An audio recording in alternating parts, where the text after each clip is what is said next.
Hello guys, welcome back to our channel. If your Aura frame keeps showing the same photos again and again, it can take away the whole purpose of having a dynamic digital display. Instead of enjoying a variety of memories, you end up seeing a limited set of images repeating on loop, which can feel like something isn't working correctly.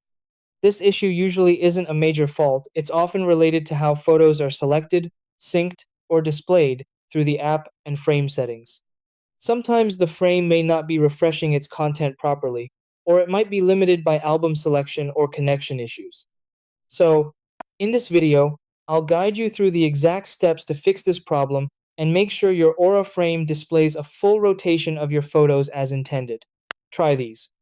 1. Restart your Aura frame to refresh its system and photo display.